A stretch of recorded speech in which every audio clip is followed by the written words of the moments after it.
Hey my nerds, and welcome back. Are you limiting yourself with regards to the type of story that you're writing?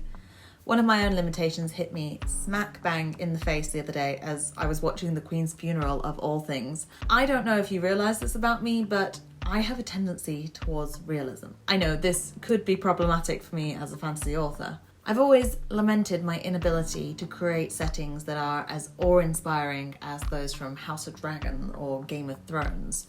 It's like every time I try, the realist inside me just chirps up, telling me how unfeasible something like the Eyrie is, or how no one would ever actually trust anyone in the Kingsguard to be loyal and celibate for their entire life.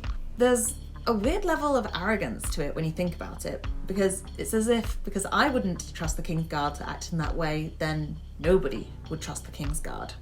But this is wrong.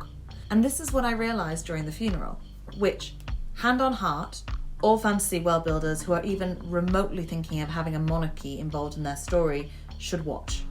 There was a majesty to the entire event that I hadn't believed possible until that moment. It was a demonstration of mass loyalty, and it wouldn't have been possible without the devotion and duty of tens of thousands of people. So I was wrong about the loyalty thing, and that's not even the only example I have of this. Another is romance. I really used to struggle to write happy endings where romance was concerned.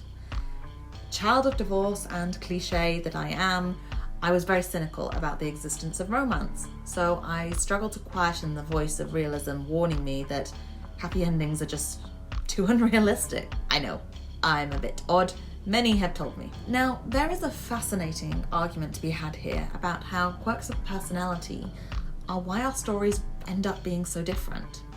We all limit ourselves in different ways, and this makes our outlook and therefore our stories different. In some cases, this can result in something new, a style that is singularly you, and it's what makes you stand out from other writers.